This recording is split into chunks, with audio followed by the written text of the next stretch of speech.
We've all seen the girl meets boy story a million times, right? But what happens when you tell that same story twice? Today, we're going to break down how a simple shift in perspective can turn a predictable romance into a masterclass in suspense and reveal the powerful narrative trick that keeps us absolutely hooked. Every great romance kicks off with that one single moment, that spark. For our main character, Donna, this line is it. It's that instant connection, that jolt that sets her entire emotional journey in motion. All right, so let's set the scene. It's July 21st, it's hot, it's sunny. Our protagonist, Donna, is on the deck of a boat leaving Portsmouth, England, on her way to Spain for a family holiday. I mean, it's the perfect setup for a summer romance to begin. So, on the surface, this all seems pretty simple, right? We've got a clear timeline, one location, and a straightforward goal. Donna wants to meet the boy she's noticed. But, it's this very simplicity that lets the story totally play with our expectations. What looks straightforward, yeah, it's anything but. Okay, now here's the key. To really get how this story works its magic, we have to live it exactly the way Donna does. We're going to see everything from her point of view, and it's all going to be colored by her hopes, her assumptions, and her feelings. And boom, this is the very first thing that pops into her head. It's not some thought-out thing, it's just a pure, unfiltered reaction. And right there, the story just locks us completely into her perspective. From this moment on, everything that happens is seen through this lens. And you can see how she immediately starts building this whole narrative in her head, right? She sees his quietness not as shyness, but as something mysterious. And when he smiles, she doesn't just see a smile. She feels like time itself just stops. She's interpreting every tiny detail as a sign that he's into her too. The anticipation is just building and building. She's been hoping for this all day. And now, here we go. The scene shifts to the ship's disco, a classic spot for a romantic meet-cute. The music's playing, the lights are low, and the boy she's been thinking about appears. This is the absolute peak. This is the climax of her hopeful story. It's not just a hope anymore. In her mind, it's become a fact. He isn't just at the disco. He's there for her. From her perspective, there is zero doubt. This is the emotional high point. And then it seems like she was right all along. He comes over, he asks her to dance, and he's not shy at all. For Donna, this is the perfect moment. Everything she hoped for has come true. The story she told herself seems to be real, or is it? And this is where the story pulls its cleverest trick. We're going to hit rewind, we're going to see these exact same events, but this time through his eyes. And trust me, this is where everything changes. So meet Mark. His first impression is just as immediate as Donna's, but his internal monologue is laced with something else. Pure anxiety. He's not just attracted to her, he's immediately flustered by the fact that she's looking back at him. I mean, it's a perfect contrast, isn't it?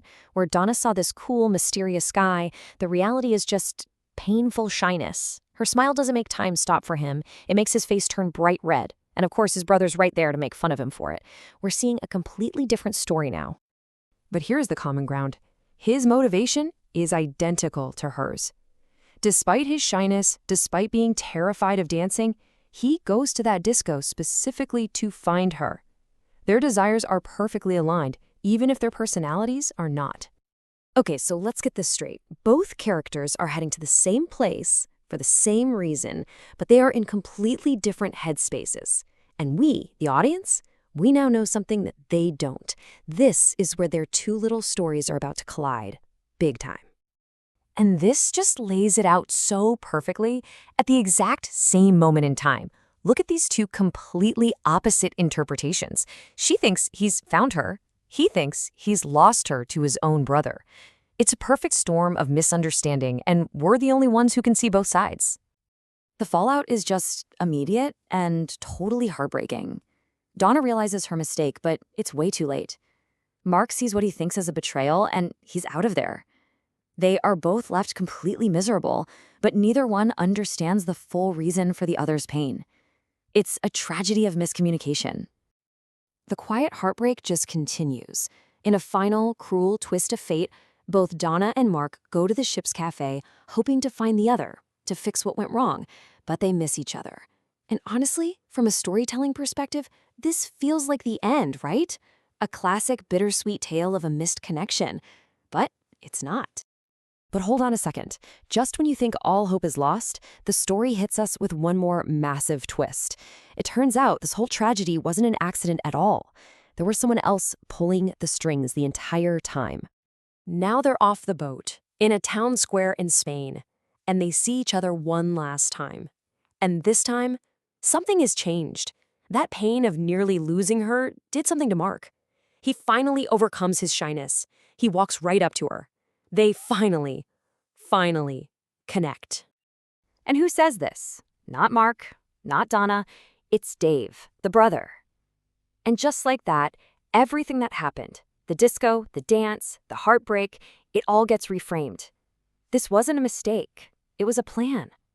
This wasn't some accident. It was a calculated 5-step plan.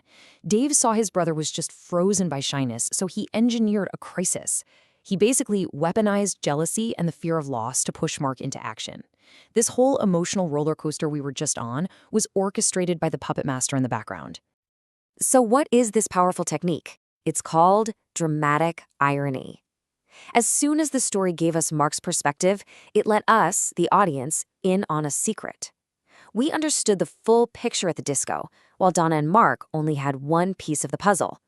This gap in knowledge is what creates suspense. We're not just watching, we're leaning in, waiting for the characters to finally see what we've known all along. So what does this simple story teach us about powerful storytelling? Well, first, that truth is all about perspective. Shift the camera and you reveal hidden depths. Second, that giving the audience a secret, that's dramatic irony, makes them a participant, not just a spectator. And finally, that the most important character isn't always the one in the spotlight. Sometimes the real engine of the story is pulling the strings from the side. Which leaves us with one final provocative question. Dave's plan worked, but it also caused a lot of pain and confusion along the way. So what do you think? Was he a brilliant wingman who knew exactly what his brother needed? Or was he just a meddling brother who got lucky?